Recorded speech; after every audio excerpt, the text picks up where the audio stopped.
Hey everybody, welcome to Geeks and Gamers Daily. I was adjusting my light and you almost caught me there without being in my seat. I got really close. Jay was out of his seat until the very last second, but just as he settled, we actually ended the countdown.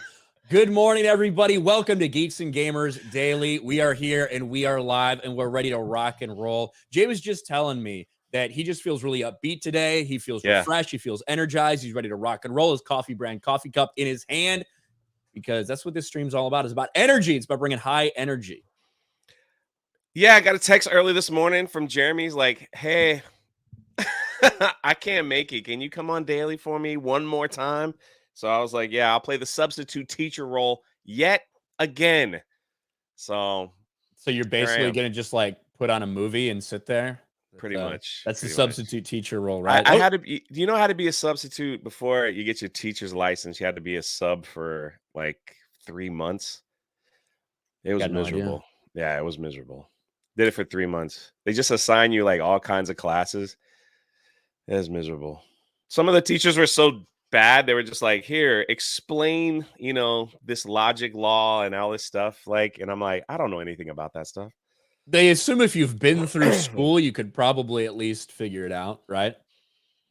Yeah, soon. But the worst part was for me as a sub, the school that I was working at, their science teacher got into a car accident. He was fine. He broke his leg, and so they needed a permanent sub for a month.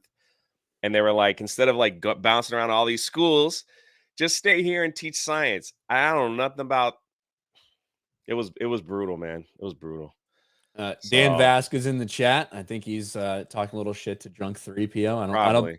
I can't believe that you would do something like that. What's up, Dan Vasquez in the chat? Yeah, we got some things to talk about. Obviously, Little Mermaid releases today. I know some people went and saw it last night. Mrs. Cannoli Sasquatch is in the chat for 199. Saw the Little Mermaid last night. Yikes. Hail the 199. Yes, it is set to release. And yesterday, we talked a little bit about it. We talked about the budget, talked about what we thought it had to do. Well, the mainstream media revealed a new update for us about that Little Mermaid budget. It's significantly higher than what has been talked about over the last few months. This is a budget that apparently is ballooned up to $250 million. And the market, I guarantee you the marketing budget for this thing is at least $150 million. There's no way it's not. When you factor in all the different things they've done, the constant stuff they've been doing in the press, the special debuts that they did during the Oscars. By the way, that was a $10 million spot. $10 million for them to do that Little Mermaid thing at the Oscars. So 10 million? That's man, I wouldn't do anything at the Oscars. Nobody watches and nobody cares. That's like, man, you talk about flushing a turd. Now, again, this is the same thing we talk a lot about with Disney, this like taking money from one pocket and putting it in another. To be fair, the $10 million for marketing that was paid to ABC, which is it's owned by Disney. You know what I mean? So I don't know. I don't know how they're going to track that. Maybe they won't. Maybe they'll just say, nah, it's good. But yes, there's so much money behind the promotion and the marketing into this thing. It has to be massive, especially with what we've seen the last several Marvel movies marketing wise. So now we're talking a different story. Now we're not talking about something that needs 650 million. We're talking about something that may need 750, 800 million to break even. 800 million just to break. These people are making movies just to make $10. That's pretty wild to me. That's pretty wild to me. To be fair, that's what Guardians of the Galaxy. So we still don't know what the end result for Guardians will be. That's a movie that I think at this point in time, people are expecting it to hit 750 million. If it does, that's his break-even point. That's crazy. That's not a big success. Now, the only way that they can justify that it's not is by giving them these pretending like they're giving these big streaming numbers for the rights to it on Disney Plus, which we've gone over before. That's the only way Thor: Love and Thunder was not viewed as a loss for Disney, which I don't buy it. It just blows my mind that Indiana Jones is going to be worse. I mean, it's going to be worse. It's like, hey, guys, we did it. $10. We made a $10 profit. Are you happy about that? That blows my mind. That blows my mind. You have like these other films like, I mean, we talked about it a lot, but like Puss in Boots, that was like an $80 million budget that just like skyrocketed, made them a ton of money to move forward into Super Mario Brothers. So I just never seen a company like this that pours so much money into something for little or no or negative results. Just like the Star Cruiser, just like Star Wars. Happy Star Wars Day, by the way. And it's pretty wild. That's right. May 25th, 1977, the release of Star Wars. Today is Star Wars Day. I'm probably going to try to sneak in a viewing of episode 4 at some point today. I have to. You have to do it on Star Wars Day. Man. It's also the 40th anniversary of Return of the Jedi as well. Jedi. So this is a big day, actually meaningful to me as a Star Wars fan. So it's crazy. I was thinking about that today because I was looking in my closet. I'm like, yeah, I should wear a Star Wars shirt or something. And I don't have any like Star Wars shit anymore. I just don't have it out. It's all packed away. All I have is Cara Dune stuff. There you go. That's like literally it. So as far as clothes go, yeah, and I think I have a Spaceballs shirt that might count. That's closer to Star Wars than Disney Star Wars at this point. Maybe I should have put that on. At least they had like the idea with the grifting for the merchandise and stuff, in that one. So that was a great film. Deserved a sequel. Yeah. I mean, I guess I'm not sitting there asking for a sequel, but yeah. No, I know, but like where we are today, it would have been funny to see. Bro, what if they made one now? Yeah, that's true. They would make fun of Rey, right? Rey, the sequel trilogy. I'd hope so. Yeah, I would hope so too. I think that'd be great. All right, let's read some of these super chats before we get into it. CKN Guyan, for a month. Happy Star Wars Day to the 199 Battalion. Today's also my 20th birthday. Man, happy birthday. 199. Happy birthday, man. That's awesome. We read Mrs. Cannoli Sasquatches about Little Mermaid. Thank you. Jay Picasso, member for a month. Avatar Cartel in the house, 199 for life essay. The Avatar Cartel, I like that. It's growing. I like that. Like the Avatar army, they probably have some rules of engagement. The cartel, they don't. They'll just fucking gun you down in the streets. J1 for Aussie $10. Hey guys, have you heard the scuttlebutt? The who said what? Yeah, the scuttlebutt. Yes. Yeah. Is J1? Is he the one that did the other fucking Little Mermaid lyric yesterday? Probably. And I screwed it up because I was totally lost on what he was trying to say. It's all right. Powerfully weenus for 2.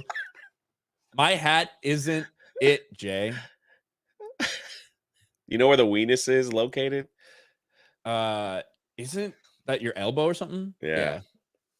That's what I thought. You talked about my hat? Oh. He said, it's my hat, isn't it, Jay? It's my hat. Sure.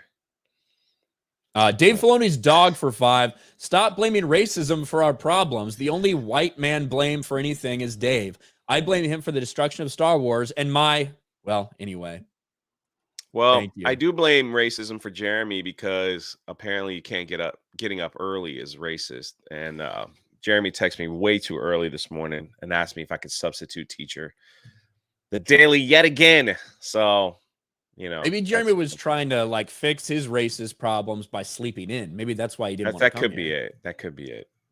There you go. Well, we'll think the positive. It's so funny to me that like, hey, this is white supremacy and this is white supremacy. Because when you look at some of this stuff, it's like, okay, getting up early is a sign of white supremacy. Does that mean that like oversleeping would be the opposite? Do you know what I mean? That you're like by saying things like that and by trying to put that stigma on it, you're inherently saying that you think that people of color wake up late or something. You know what I mean? It's like that you can't even fucking see what you're saying. If you went through that article, your head would just pop. We went through that article and it was just like, I can't believe somebody actually woke up and decided to write that. I searched. It had to be a parody. Like it couldn't have been real, but sure enough, this person didn't want to wake up early. And then there were people that were like, I'm going to use this article to go to my employer and tell them, like, if you make me get up early for this job, you're the problem.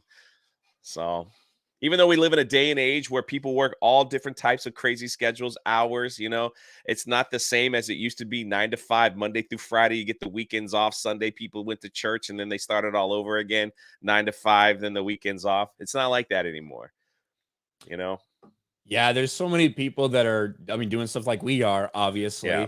online, people that are working remote and things like that. It's a completely different world. It's a different world. And I talked about this during COVID too. I think that because so many people shut down, because so many companies decided to do, remote work, I think a lot of them probably realized that they don't need these big offices anymore. Now, I personally think I am always a believer that that most people in this world, you might not think you're one of them. That's fine. I think, in my experience, most people need structure. That doesn't mean that they're going to be super efficient coming into an office and working a 9 to 5.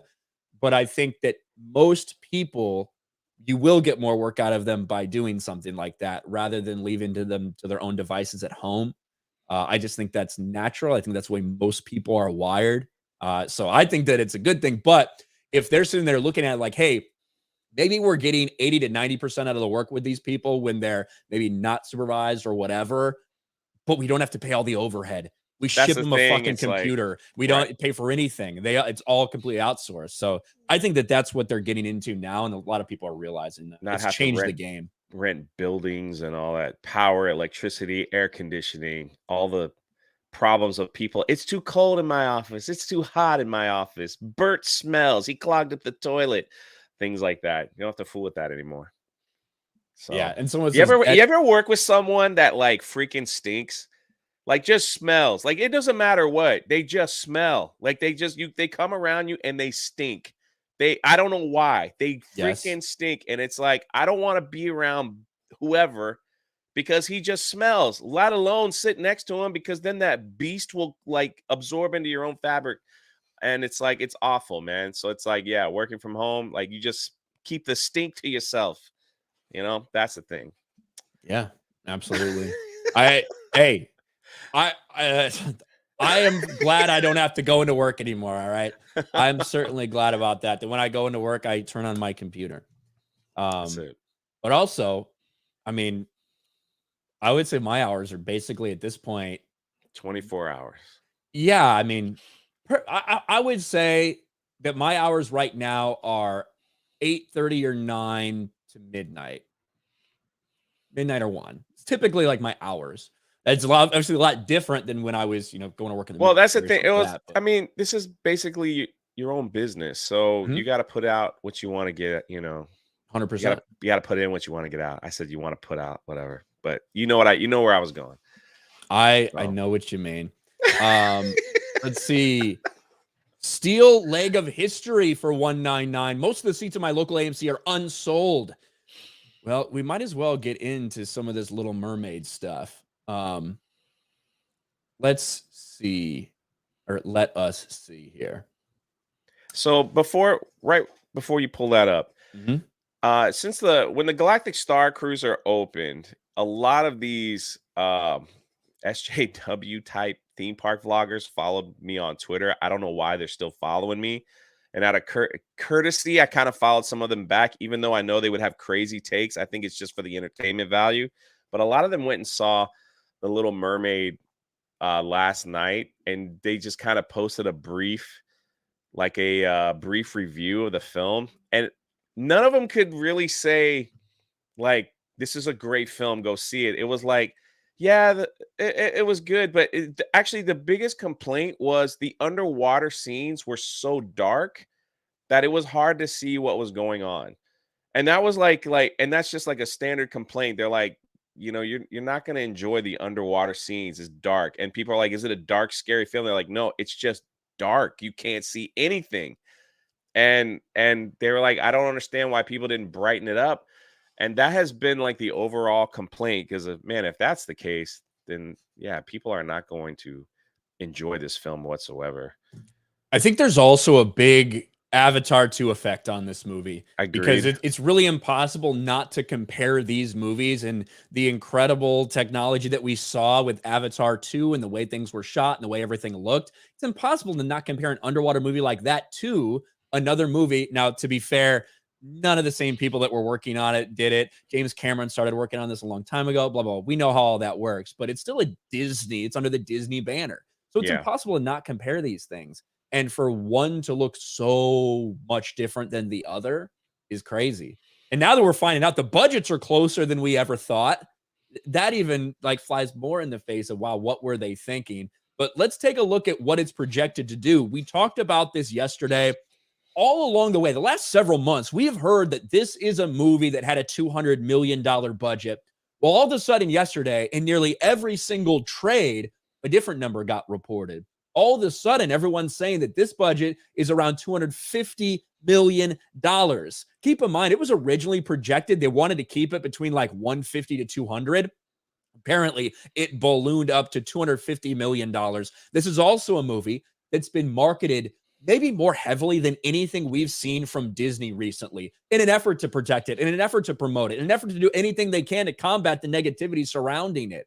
So I wouldn't be surprised if this marketing budget is at least up there with what we've seen from Marvel recently, which is around $150 million for something like Thor: Love and Thunder or Doctor Strange: Multiverse of Madness. So if that's the case, you're not talking about a movie that, hey, if it breaks 650, we might be looking at a profit. We're talking about closer to 750 or $800 million just to break even.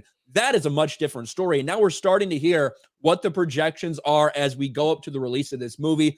Box office, The Little Mermaid swimming to 120 million plus over Memorial Day weekend. Keep in mind, that's not the traditional 3-day weekend. That would be the extra Monday included. Now, some people are saying up to 135, 140 Memorial Day weekend. That would certainly be much more positive for them. But as you look at everything, one of the things that people are noticing is it is coming in way less than projections for even something like Aladdin that we had several years ago. Little Mermaid to be part of that world with a $180 million global start this weekend. Keep in mind, a few years ago, Aladdin did $207 million worldwide. Much better international numbers than are projected from something like The Little Mermaid, albeit Little Mermaid's normal domestic projections are a little bit higher than Aladdin. To put it in perspective, what did we have last year? Top Gun Maverick, $250 million global opening weekend during this same exact Memorial Day time period. Same thing time the Aladdin release, Memorial Day as well. Those are all the comparisons right now for Little Mermaid. So now, with a $250 million budget, you could be looking at something that is going to need a lot of help to have the legs, to have the good word of mouth, to be able to break even.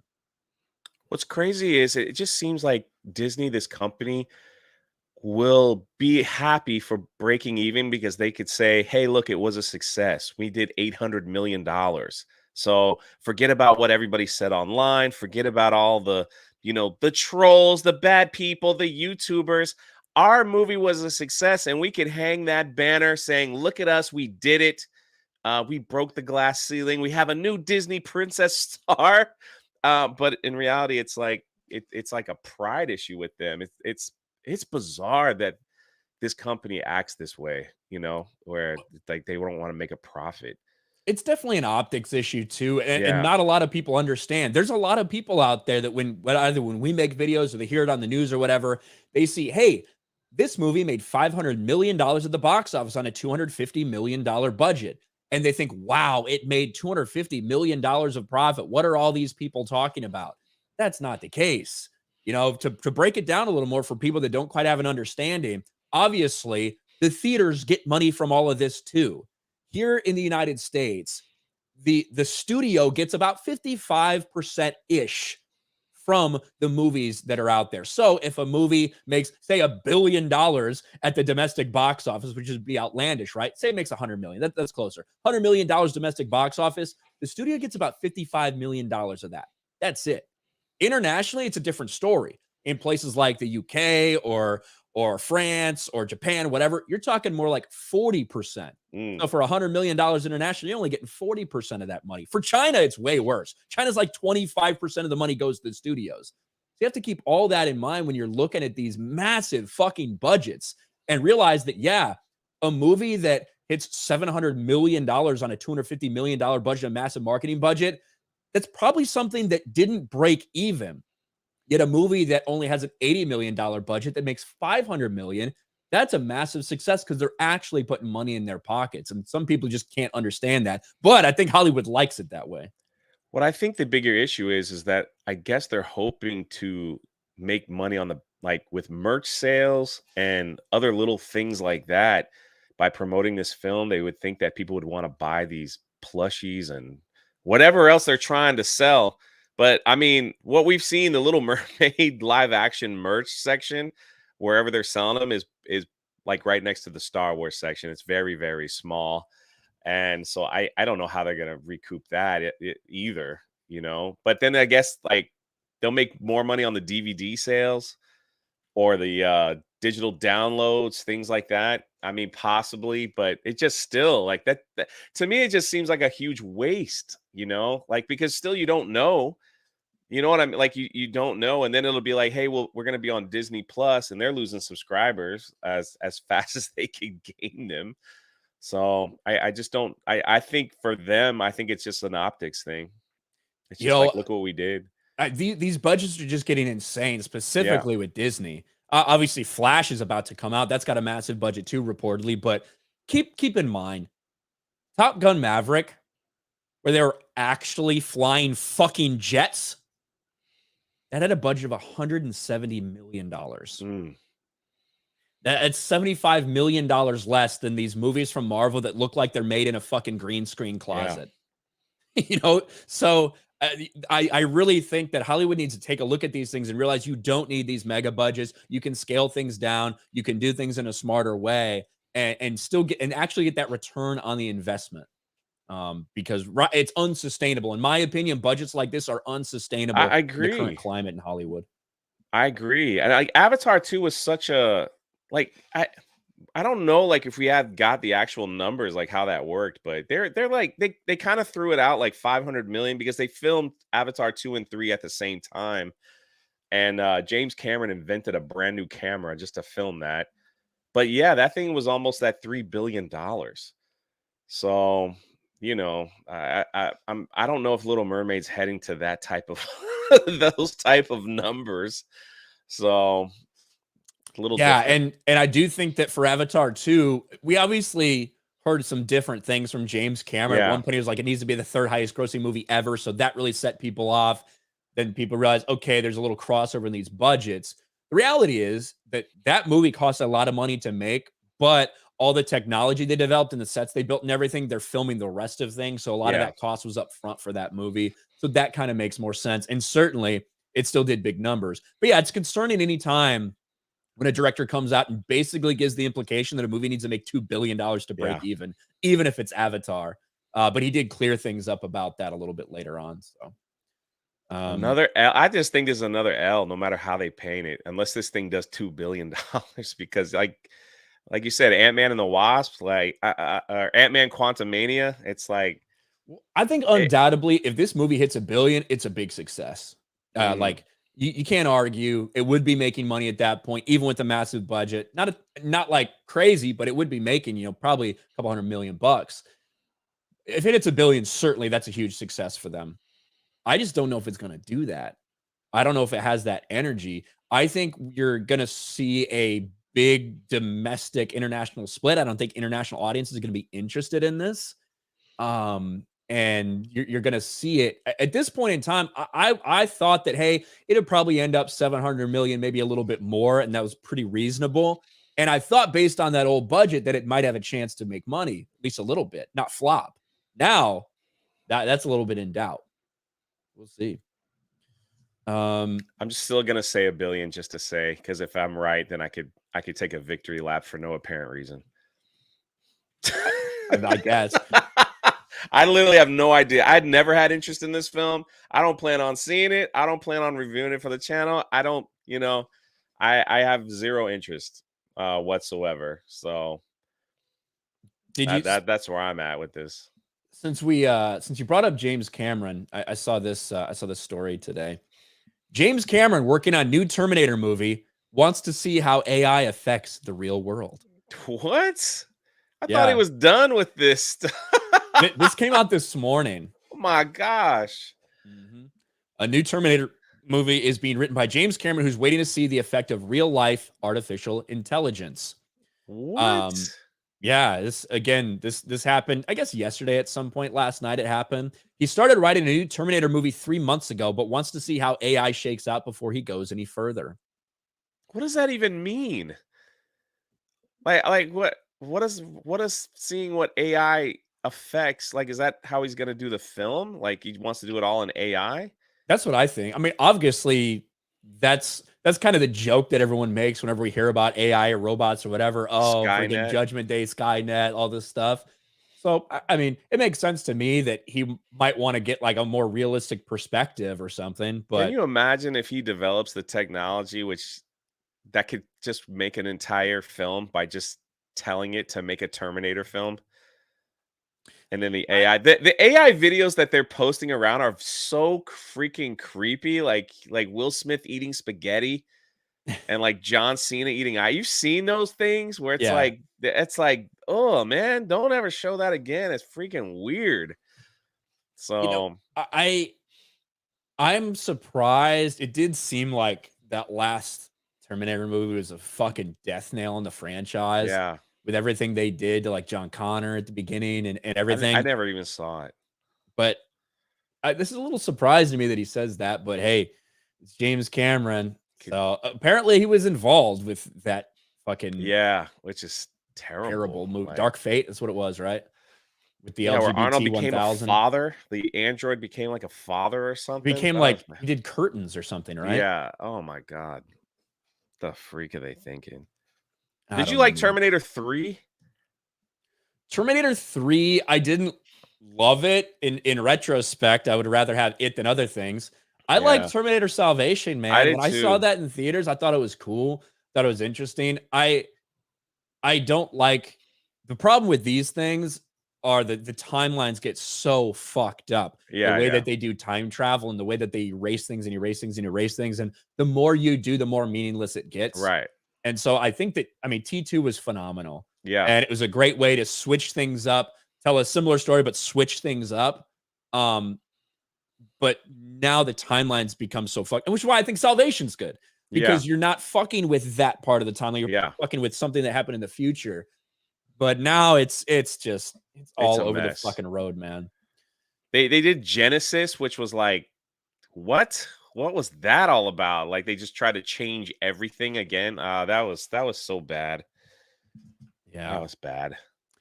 Let it Chef die. Nick Nero for 199. Welp. See you later. See you later. Thank you. My penis hurts for 5. I want to crawl inside Jay's belly and peacefully sleep there like a wounded Luke Skywalker inside of a tauntaun. Um, okay. There's a lot of coffee in there right now. There you go. It might not Atomic keep you sleepy. Atomic Patriot for 5. What's up, geeks and gamers? Spaceballs is S tier compared to Disney Star Wars. Agreed. We need like an actual Disney Star Wars parody movie, though. I know. Like, what happened to the good parody films, man? What was there? There hasn't been a good one out in a long time. Not that I You, can remember. I don't know why this like came into my mind. Probably because I was thinking of Saturday Night Live, and then I started thinking about Keenan Thompson, and then I started thinking about Good Burger. Can you believe they're making a Good Burger too? Are they really? You didn't know about this? I did not know Good Burger 2. I Welcome like to the Good first one. I Burger, thought the home of first the one was Good Burger. Can I take your order, I dude? thought the first one was I'm funny. excited, man. I'm excited for Good Burger too. What are they gonna do? Are they gonna be the managers of the store now? I got no fucking idea. Bro, my fucking dad hated it because every time we went to go rent a movie, I always wanted to rent Wanted Good Good Burger. Burger? Always. And he got so fucking sick of it. That was on the Good Burger was on the approved list to show to in the school that I worked for. To show to elementary class. We had like an approved list of films and Good Burger was on that. And they were all the kids were like, I want to see Good Burger. I was like, we've shown this like 15 times, man. They like didn't care. yeah. That I want to see that because that's not something that's like near and dear to me. Like, I'm not Yeah, gonna be yeah. really upset if they ruin the Good Burger Yeah, franchise. yeah, You know what I yeah. mean? But like, it's something that I think might It be just funny. it So just needs to be stupid. That's exactly, pretty it just much needs to it. be retarded. Callum Lyle for 5. People need to be honest and say to Rings of Power and Mermaid, just admit you hate white people in the country you live in. Thank you, Callum. John Papasergio for 199. Spaceballs 3. The Search for 2. The Schwartz Awakens. That's funny. Good. That's pretty good. Nick Levi for 5. Disney's leaning into studio system of laundering money. Return of the Jedi never made an official profit due to shell corps and dodgy accounting. You mean like the re-release? I think they're talking about the re-release. Yeah, maybe the re-release. It doesn't make any sense if it's not, but I don't know. Eddie Brock for 249. Thoughts on Spider-Man 2 gameplay reveal? I've seen little clips of it. I haven't reacted to the whole thing yet, so I ain't gonna give you anything. I love the Amazing Spider-Man game. Or not the Amazing Spider-Man. I love Spider-Man PS4. I think it's an incredible game. Miles Morales was a dumb DLC that cost way too much and is basically just the same thing. But I mean, I'm looking forward to it because it's probably going to be really well made. Oh, shout out to Gary Nerdrotic. I know he was in the chat earlier. He made an Inside the Magic article about Miles Morales. Bro, I think I've been the target of Inside the Magic before for things at Universal, if I remember correctly. So, yeah, some people at Inside the Magic don't like us very much, right? They wrote an entire article about some people think that's a problem by saying that Miles Morales is Spider-Man. Yeah. And they just used Gary's tweet. They used and, Gary's tweet. And they used a bunch of people replying to him like, looks like this says he's Spider-Man. Yeah, it's so funny. It's pretty funny. They wrote multiple articles on me about the Galactic Star Cruiser before it opened, just saying that I made stuff up. And one Twitter user by the name of Drunk 3PO is basically making stuff up because we've never had an official announcement from Disney. So I was like, yeah. And it turned out to be true. Callum for 5. Also, do you think this year's Pride Month will be more dangerously depraved and kids will see things they're not old enough to see or at all? I imagine, yes, that is true, that will happen. But I also think there's going to be a lot of pushback this Pride Month, to be honest. There is. I mean, not to get too much into it, Target but I think stuff. that Bud Light stuff has really shown that people can push back on certain things and actually have an impact. So, yeah, at least in the normies' mind, like breaking down numbers and stock and stuff like that is something different. But what they're pushing out is like, you guys won, they heard, now they're backtracking, and it's normal people are getting sick and tired of it. Yeah. They're getting sick and tired of companies pushing so much of this shit. That's why you've seen the backlash against Disney be the way it is, because people, for the most part, I think most people in this country are fine with people living whatever lives they want, to be honest with you. It's if you're pushing it on children and they feel like their children are being targeted in a very nefarious, disgusting way that Disney has admitted to. Disney has admitted to their not so secret gay agenda and admitting to target it towards kids of a certain age because our research says they're more susceptible to these things. Yeah. That's what Disney executives said in these meetings, in these Zoom calls that got out there. So it's not a conspiracy. It's not being made up. It's what they're doing. It's what activists are doing right now. And people are upset about it. No, there's no doubt about that. MC Tasman, member for a month. I've seen a rumor that an all-female Fast and Furious is in the works. Thoughts? Hey, I think Brie Larson is the perfect addition for the all-female Fast and Furious movie. They need to bring back Gina. She was in Fast and the Furious too. That's true. Hey, they could.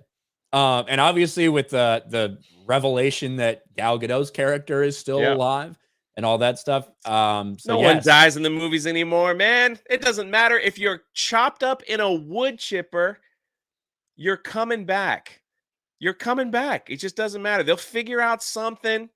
I had a delusion when I saw that it wasn't real, or it was somebody else. Somebody switched places at the last second. No one dies in the movies no more.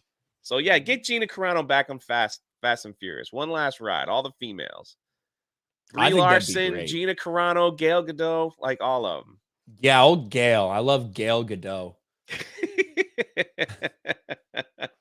Gail. Most people fuck up her last name. I know. It's Gadot. It's actually Gadot. Gadot. Yeah. I think so. I think that's how she says it. But all right, forget it. Get Cara Dune, Wonder Woman, and Captain Marvel in a fast movie. It's $10 billion right there. I'm telling you, bro. I think that I am single-handedly really helping the Brie Larson comeback train. She thought her YouTube channel would do it. I think I'm doing it, to be honest with you. I'm seeing people change their minds about Brie in real time. So I agree. I almost did a video on it. Almost. Anytime I talk about you in a video, it does really well for my channel.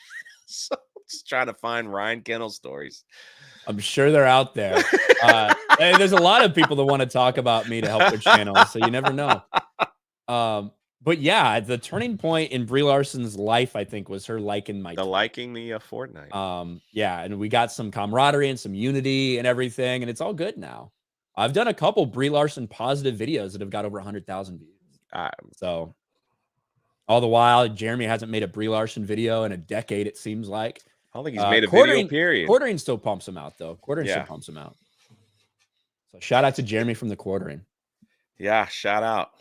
Thanks for the cup. Hold on here. Oh, here we go. We do need to talk about something, though, Jay. We need to talk a little bit about Rings of Power. Oh, I saw this.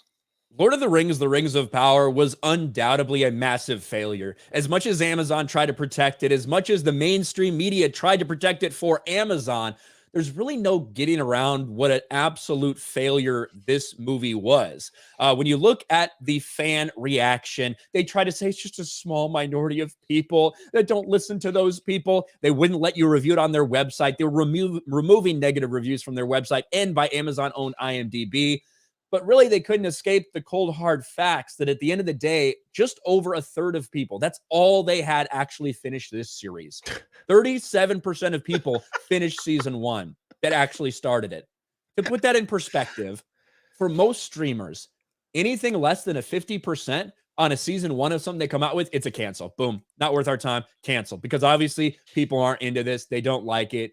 So this is the status right now for Lord of the Rings of Power. It is a fucking failure that they have too much money tied up in to actually cut loose. So they're still doing a season 2, the most expensive series in history.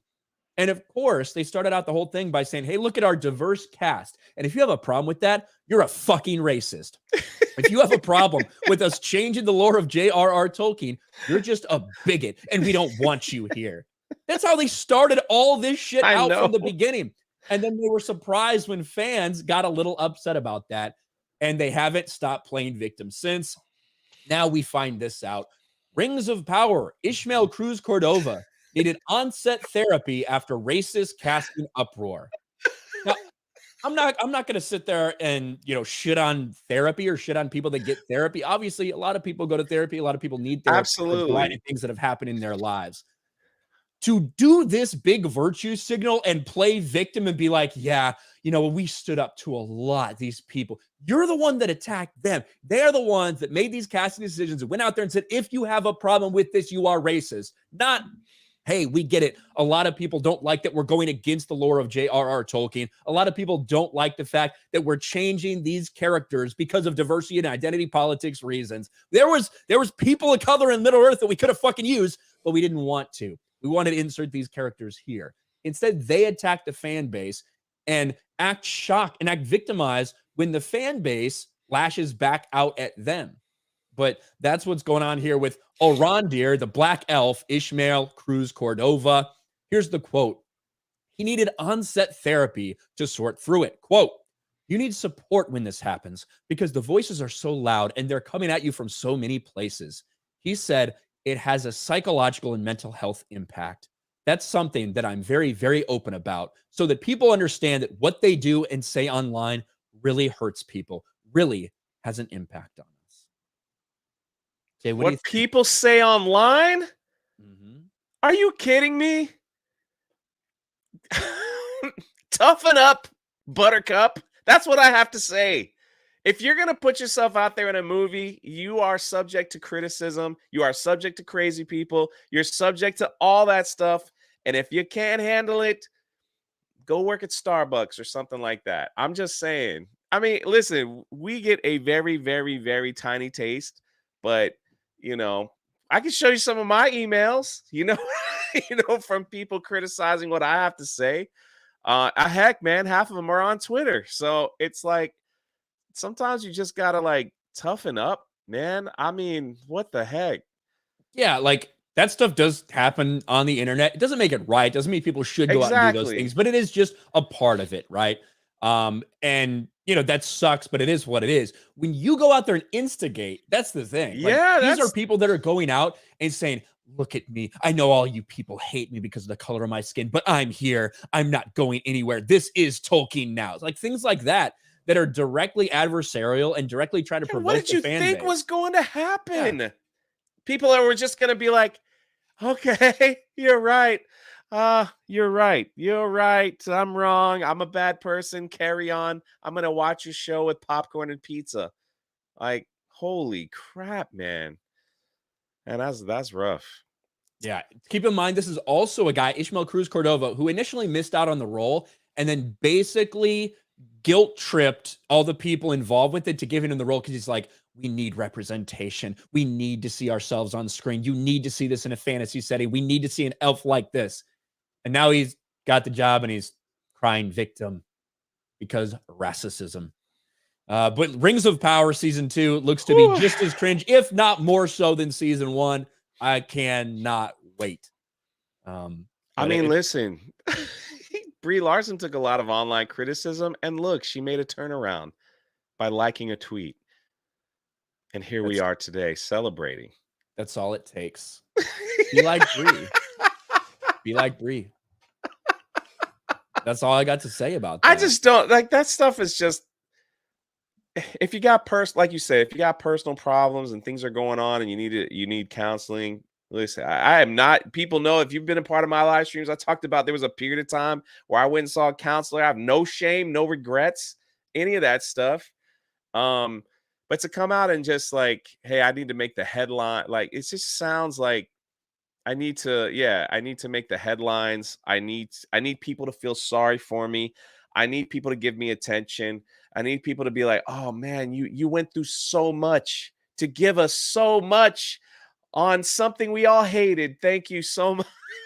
It's just laughable, honestly. It's just and I think a laughable. lot of that is where that's coming from and why like the reactions like, okay, bro. Like no one's denying that people have problems and there's no shame in getting therapy for those problems. But when it's about this and you're virtue signaling to a fucking it was a Variety article, I think, where it originated about all this again to try to make people feel bad for you, to try to protect this show from the legitimate criticism. It's laughable. Also, and most Also, people see a counselor in private, they're just kind of like, yeah, I got some stuff I got to work out. So, Experiment 626 Bree's turnaround came from wearing shirts that were one size too small. Hey, and also I don't know if it's going to work for Ishmael Cruz Cordova, but it worked for Bree. It's all part of the remarketing plan. It's in the folder. The Bree marketing plan. Yeah. Exalted Patriarch for 199. Hail the 199. No hail to shit clown wars. Thank you.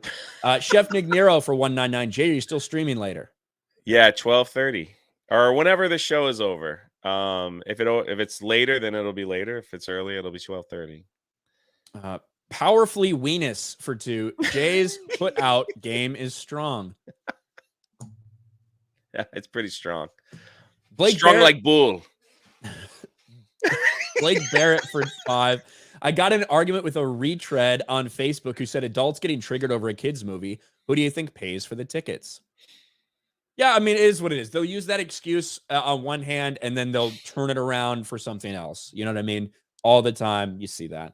It's pop culture news, man. SBZ for 5. Another day without Jeremy. Another day without MCU fan. Now, I have seen some MCU fans in the chat.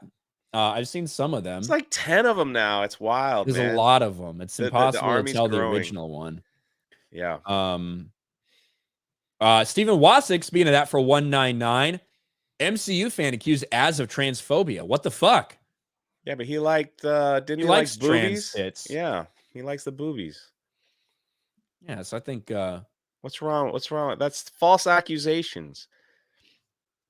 Nerds and normies for 5. Hail, friends. I come to you from the parallel universe. Geek Roddick is our leader. Our Jon Favreau launched the DCU with Robert Downey Jr. as Green Arrow. Bro, I love that actually. I think that's not really the right casting for Green Arrow, but the idea of that of Jon Favreau taking over from the origination of like the DCU, Yeah, be cool. Anak Momon, user of Streamlabs for 5. SJW review for Little Mermaid. It's great. It's so dark you can't see what's going on 90% of the time, but it's great. I swear. Don't cancel me. it's honestly that's the reviews that I'm seeing from like non-movie reviewers that just were like, "Oh, I had a good time last night. Me and my friends saw Little Mermaid." Only thing, it was like, did anybody else notice it was just really dark under the water? Like there was many scenes we couldn't really see or figure out what was going on. Like that's like what they've been saying. It's kind of wild. Yeah. Marksman for 199. Star Wars Knights of the Old Republic remake dead behind the scenes. Good. I saw someone talk about that yesterday, and I swore I feel like I made a video about it. How do you keep up with 300 videos a day? I mean, a month, excuse me. I feel like there was a story about that after Sam Maggs quit. Let's see if I can search my history here. Okay. So I talked about this in June of 2022. Knights of the Old Republic remake canceled. There was a report that came out. I think it was after Sam Maggs quit. There might have been something out there about it being canceled. So, or was fired or whatever. So it didn't seem like news to me that it was canceled. I thought it already was, but apparently this was the date that it was maybe supposed to be released. So a lot of people are talking about it now. I'll take a look and see if there's been any like official confirmation, but I did see a couple people mentioning that yesterday, Marksman. Speaking of Star Wars, oh, go ahead. MCU fan, we are Kang. Followed immediately by, there are at least 2 accounts mocking me. Thank you, MCU. How do you have the same name? I thought you couldn't do that. Why not? So someone can make a YouTube channel with your exact same name? Display name, yeah. Display name? Okay. I think so. That's weird. What's your first thought for 2 months? The live-action Peter Pan movie might have done more damage to these styles of movies than people think. That was really fucking bad, bro. That thing disappeared quick, too. It got, like, horrible reviews, and it's just like... I thought they were... For some reason, when they first announced it, I thought they said theatrical release, but I guess I was wrong. Maybe they saw the film and were like, dump that stuff on Disney Plus, just like Echo. Echo's so bad, like just dump it all on, just put it over there in the corner, and like we'll be done with it. So, yeah, maybe, I don't know. I think I was wrong on that, but it's like, man, I know once the promotion started coming out for it, that it was just Disney Plus only. Maybe in its inception, maybe it was announced they'd planned on it before Disney Plus streaming and COVID. I don't know. Who knows? Are you gonna sneeze or cough? What were you gonna do? Hiccuping. I'm hiccuping. Oh, you got a hiccup. Talking through. I'm struggling through. This is my struggle, Ishmael Cruz Cordova. I need therapy to get over my hiccups. Today, James Earl Jones was trending, and people thought something happened to him. Every time an old person trends, they think he died. But he's trending because somebody asked a question: who is the greatest voice actor of all time? And everybody was saying James Earl Jones because he voice acted Darth Vader and the Lion King. Yeah. What do you feel? How do you feel on that statement? I don't know. I think a lot of people here know I'm not a big like anime person. I think a lot of the voice actors right now, like the biggest ones, are a lot of anime heavy people. But when you look at I think you have to look at video games. You have to look at all that kind of stuff. So it's depends on what you're asking for. If you're Those two are pretty big, man. Vader and Mufasa, like that's he definitely has probably if you're talking about iconic ones, yeah, right there. But what else? What other voice actor work has he done? That's true. You know what I mean? He's an actor. James Earl Jones is an Yeah. actor. You know, he did a couple of the most famous voices ever. Yeah. But is he a voice actor? I don't think so. I think James like Earl Jones is a fucking actor. Yeah, Chris Pratt is an actor who is doing some, voice stuff too. But dude, James Earl Jones like read the Bible, and it's like you put it on. It sounds like the voice of God is speaking to you. In the beginning, God created the heavens and the earth. It's wild. He definitely has obviously one of the most iconic voices in history for sure. But Anak Maman, abuser of Streamlabs for 2. Terminator's a dead franchise. It's dead, Jim. Yeah.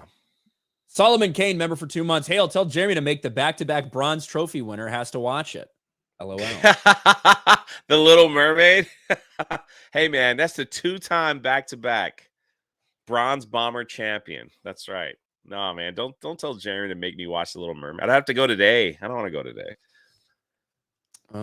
Taylor Falk for $4.99. Longtime lurker, first-time chatter. Hey, thank you, Taylor. Hey, the underwater scenes would probably seem brighter if there was a white actress with bright red hair. Just saying. Yeah, then like a dark background maybe wouldn't have been a big deal, huh? I don't know. Interesting to think about. Stephen Watsick for 5. No, don't do this. We don't need girl boss Sarah Connor and old as fuck Arnold. Yeah. Oh, yeah, Terminator, yeah. Eddie Brock for $2.49. Thoughts on Spider-Man 2 gameplay trailer? Like I said, I haven't seen it in full only saw entirety clips. yet. I saw a couple clips of it, and the symbiote suit and everything. Shutch for 5. Jay, let's have a one-leg Dance Revolution competition. How would I compete in that when I have 2 legs? You could only use one. Like tape it up? Yeah, but I would like, or just like hold it back like a fucking hold it up. Flamingo. Yeah. Yeah. Yeah, I could try. When I played Dance Revolution, I was one of the guys that held onto the rails because I was afraid. Like the last thing I wanted to do was like jump around and fall off and like take out a bunch of people that were watching, like bowling pins. So, I think I played DDR with X-Ray Girl one time at Dave and Buster's. You guys do that in Vegas? Vegas or Boston or something. Boston, yeah. I don't remember. I think it was Boston. After she hit me in the dick, yes. Yeah.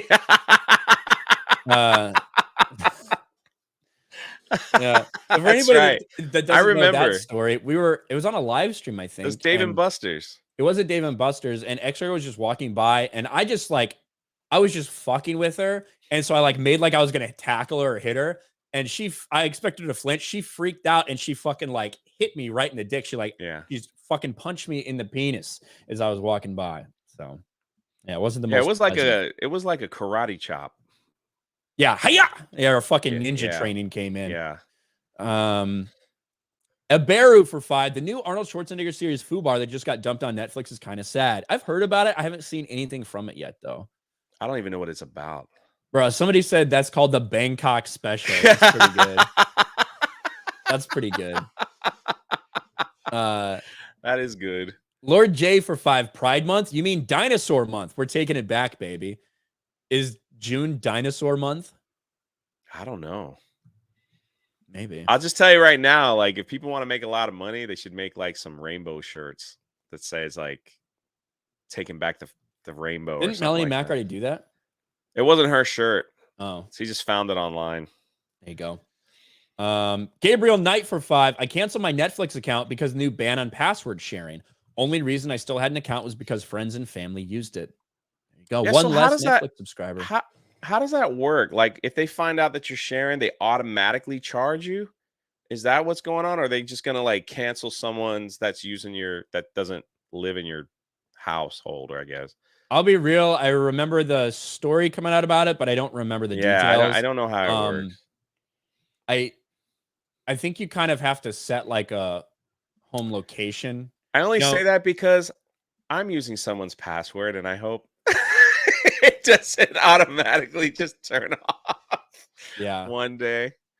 So. And Yeah, I think the way it works now is there will be like a location or something. So maybe like everybody has to be connected to the same Wi-Fi or whatnot, like something like that. Do you know what I mean? I don't know exactly the things. I think what I think makes sense is the same way it's done on other things. It's like, hey, you can only have so many going at the same time. Right, right. Like YouTube TV, I think you can You have get 3 things 3 playing or at 4, once. yeah, yeah. I think HBO Max or Max. Now they've got different tiers, right? That's how these streamers are now doing it. They're now doing like, I think if you get the second to highest tier, you can have 2 HBO Max or Maxes at the same time. But if you get the top one, you get 3 or 4. So I think that's what makes the most sense personally. From a business perspective, yeah, I get it. You don't necessarily want one person sharing their password with 10 or 20 different people. So at some point, I think that was going to come to an end. Anak Maman for 2. Reminder, my pronouns are Peter Parker / Spider-Man. Nice. SBZ for 2. Miles Morales or Ben Riley? Listen, because I know how much Eric July, loves Miles Morales. We found the haters exposed him. He's a big Miles Morales fan. Okay, we got to go with Miles. I think. Yeah, yeah, absolutely. I'd go with Miles. The ways that people try to like twist anything Ripa says is nuts, including me apparently. Trevor Sumner, member for a month. All female fast film reminds me of that all female Expendables that never happened. Yeah, I don't know if it'll ever happen, but I'm not inherently opposed to it. Atomic Patriot for 2. What decade was the best for comics? It depends. I can't sit there and say that, oh, it was definitely like the 90s or the 80s because I wasn't really reading. I ended up reading that shit afterwards. So to me, it's tough to beat like the 90s, to be honest with you. But like I wasn't reading comic books in the 90s when I was that age. I didn't start reading comic books and getting into them probably until I was about 18 or 19, which is again mid 2000s, late 2000s. So that's just how I feel about it. All the comics that I have are from the 90s. And a lot of that just came because you hang out with people and we all collected comics. There was a comic book shop near right next to our school. And we just walked there after school and hung out and looked at all the comics. It was just kind of like you just kind of got, baptized into it. So yeah, for me, like it's the reason I say it's tough to look back is because I didn't experience it. So it's tough to know what the hype was and things like that, things like you're talking about, Jay, and what the feeling was with people. And it was cool. But the last comic book run that I really purchased was Civil War. That was like the last big one that I kind of was involved in. So because it was like, they connected it and then they sold these giant graphic novels with all of them, in there. I think I have a few of those somewhere. I think it also kind of depends if you're a Marvel person or a DC person. That's true. Too, because obviously I think Marvel's run in the 90s was crazy good. Yeah, I don't necessarily think the same about DC in comparison to some other decades for DC. But I mean, I remember we had Grant Nolan on and I held up that Transformers comic. Like those are all from back then. So I collected the Transformers, the G.I. Joes, Spider-Man. I'm looking at it like a box now. Spider-Man, Indiana Jones was Dark Horse, and Punisher was my all-time favorite. So I had like all the Punisher runs. So they even came out with weird comics like the Nam series, the series about Vietnam during that time. So like those were, I don't know why those were popular, but they were. So we bought those too. Anak Maman, Abuser of Streamlabs for 2. FF, Fast Females. Sounds like a porn parody. Yeah, maybe. Well, the thing about the Fast X movies, they let women be women. They let them wear let them wear the sexy outfits, They're not trying to like cover up any curves or whatever. Maybe 1 or 2 women in the films, but more often than not, they let it all hang out. So yeah, and kind of everybody's just over the top in these movies. Like it's tough to be like, oh look, they're letting this woman be like a badass female when Vin Diesel is like catching cars, and like jumping out of fucking 100-mile-an-hour moving cars to grab someone midair and slam into a wall and be perfectly fine, or getting all these like it's hard to be like, wow, that's not very realistic. All while wearing a white t-shirt that never gets dirty. Yes. That's all I gotta say. It's tough to be like, wow, I can't believe they made Brie Larson such a badass woman in these movies when Vin Diesel's doing the things he's doing. So How you wear a white shirt through all these films and not get dirty? I could barely like wear a shirt all day without something spilling on it. Like, come on, man. it's about That family. That's right. The Legend of the Traveling TARDIS for 5. I've now accepted Hardware Wars is now canon. I want to see Augie Bendati and Ham Salad in the sequels. Oh, yeah. Gary's Wizard Beard becomes a channel member. Thank you very much. Paul Fisher for 5. I finished Rings of Power season 1, but there will be no season 2 for me. I'd rather read Tolkien. I like it. Jesus Davila for 5 or for 10. Did you guys ever see the epic movie or superhero movie? The one made fun of Narnia, Willy Wonka, X-Men. The other made fun of Spider-Man, Fantastic Four. I think I've seen parts of some of those movies, maybe, but I couldn't tell you anything about them really. What's your first thought for 5? Amazon decided to play with Fires of Mordor and got burnt by the fandom. Yeah, they got fucking hurt bad. Atomic Patriot for 2. Is that Ron, Don Lemon's special brother? Oh, yes, Arondir. Yes. Gary's Wizard Beard member for 4 months. What do you think the media downplayed John Wick 4 reaching the $1 billion box office? Anyway, love you guys. Well, John Wick 4 did not reach $1 billion. The John Wick franchise reached $1 billion. Yeah, the franchise. John Wick 4 is over 400 million, I think. John Wick for the numbers. Yeah, $427 million at the box office. That's on a $100 million budget, so it's definitely something that made a decent amount of money. Probably made back more than its budget was at the end of the day. Probably made around $100 million at least, if not more for them. So, but the franchise as a whole is now over $1 billion at the global box office. So I don't think that was a case of them downplaying anything. Fuck, where did it go? Brendan Bellman for 199. What do you think? What do you guys think of? What do y'all think of Red Letter Media? You ever watch Red Letter Media, Jay? I really like Red Letter Media. I certainly don't agree with everything they say, especially some of their takes on the prequels and everything like that. But I really like them in terms of I like their content and I watch a lot of their shit. I have no opinion. I think they have interesting conversations. So, Warbucks for 5. I love you guys. Have a great day today. Thank you, Warbucks. And Knockmama for 2. Brie covered her feet and uncovered her boobs. Good strategy. It's all part of the playbook. Nerd for 199 with a thumbs up. Thank you. And Knockmama for 2. My point is, Brie made the correct decision. Bert for 199. Will Ryan be doing a Little Mermaid car reaction? Don't bet on it. Joey Flores for 5. I'll be playing the original KOTOR after work. I started a new playthrough last week and I already have 15 hours in this. Wow. In this playthrough. Hashtag non-Disney Star Wars. Hey, a lot of people love that game, you know? I love the original KOTOR. I think it's dated. How many hours you put in it? If you were to guess.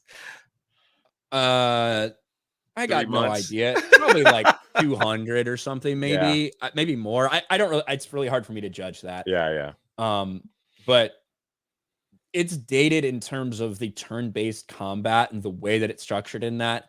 It's hard for some people that are just coming into a gaming space to play that without understanding where it came from.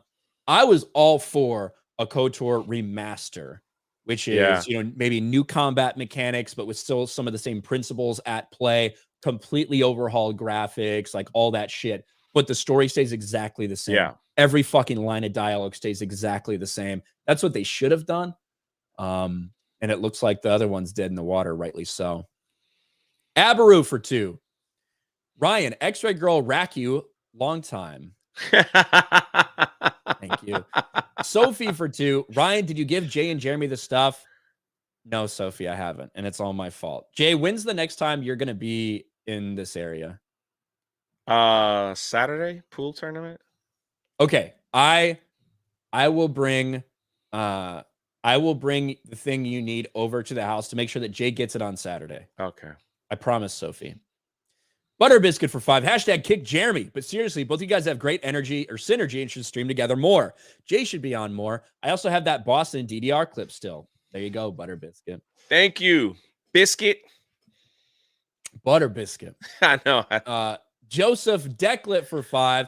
I used to be a pop culture critic like you, but then I took an SJW arrow to the knee. Ooh. Yeah. East Coast Toasty Boy for 2. Netflix should just put a limit on the passwords. I think that's what they're trying to do now. JJ52, member for... The thing is, like, here's the other thing, though. I have, like, fucking 10 devices that I have Netflix on, you know? So if you put a limit on passwords, you're really limiting yourself that way. So I think more who's using it at one time maybe is the right way to do it. I don't fucking know. JJ52, member for a month. Jay spills something on a shirt every day. Dude's hilarious. You guys looking forward to Dune 2? I just rewatched Dune and it's awesome. I'm really looking forward to Dune 2. It happens, man. I'm focused on other things and stuff just fumbles through my fingers. I don't know. Kizzy, Jay, you seem stressed. Stress takes a toll on your health in ways you can never think of. Remember, you've made it through life this far. You do you. I'm not stressed. I'm good. I think it's the time. It could be my lighting. Why you got so worried about him? He's fine. Aberu for 2. All-female fast movie means a lot of car wrecks. Yeah. That's a great point. All-female Fast and Furious movie. The challenge to parallel park. Parallel park. Ryan's racist brother for £2 says, "Yo, brah. Look at this guy's profile picture. I see you scratching your ear. I think it's probably putting my headphones. Or you were like doing the headphones. And it looks like it's from this stream. Or you had the same shirt on, which happens. This is me. Yeah, I think they got you. I did. All right, and we are all caught up with everything. Jay, you got a stream going on later, yeah? 20 minutes. Yeah. Nice. Head on over. We just the Thursdays are always fun, man. We react to a lot of stuff that happen that's going on Twitter, and nothing really special happened yesterday on Twitter. So, but we're gonna go through all of it. We're gonna go through all of it. So, yeah. So if you're not subscribed or whatever, just head on over to the Drunk 3PO channel at 12:30. And I think that Jeremy should be back tomorrow. So we'll see what happens. Jeremy should be back tomorrow. Sorry, guys. We got Friday Night Tights tomorrow, all that good stuff. So thank you guys for being here. Anthony Buck, member for 4 months. Jay's great on this show. Thank you. I try not to get, my thing is, like, I have one rule. Don't get into Ryan's way. Try not to interrupt him, especially when he's like on a roll. Like, if I can get that rule down, because I see Jeremy doing it all the time. Ryan's like, well, today on this button, and then you see Jeremy, oh, look who's in the chat. It's an MCU fan, Ryan. What do you think about that? Right in the middle of like a point, and we're just like, oh man, that boat was moving and it just stopped. Like, the only time I actually get like fucking mad is when he's like, we got a lot of stuff to talk about. Ryan, why don't you take us into this next topic? Yeah. Of which I'm actually like, I've got it ready. I'm ready to talk about it. And I I go into this thing and he's like, oh, Jay, did you see that? Jay, did you see that in the chat? They're making fun of you. And I'm like, what the fuck? That's the only time. It's like, well, what the fuck, man? Yeah. But yes, Jay's good on the show. We're a good balance. Yeah. Kizzy for 5. I'm not worried about Jay. If he can tolerate all of you, he can get through anything. That's true. Oh, well, thank you, Kizzy. Appreciate it. All right, guys. Thank you very much. We got a lot going on here at Geeks and Gamers. Actually, let me check and see. I just put out what might be considered a little bit of a controversial video on Sports Wars. So I want to check and verify before I say anything stupid. But obviously, I've been grinding on Sports Wars for quite a long time. And last night we did hit 150,000 subs on Sports Wars. So that's awesome. And I feel good about that. And that channel is a fucking grind, dude. I cannot explain to you the grind that channel is compared to the other shit that I deal with. But we got it done. Sports Wars, onwards and upwards, 150K. So that's good. We got a lot of shit going on at Geeks and Gamers, man. Park Hoppin just hit. Oh, we just went over 18K. Nice. So Krista's doing awesome over there. I just sent you a Sports Wars story in your Twitter DMs, unless you already made a video on it. I will check it out. Oh shit! Oh my god, that's pretty funny actually. That's pretty funny. All right. Thank you guys for being here. I just got one last super chat from Pulsar Echo for 2. Keep up the good work. Thank you guys. We will be here. At least I will. No promises for Jay. Tomorrow, same time, same place. And we will talk to you later. Take care. Whoops. I tried to do the thing to Jay that I did last time, but it didn't work. Bye, everybody.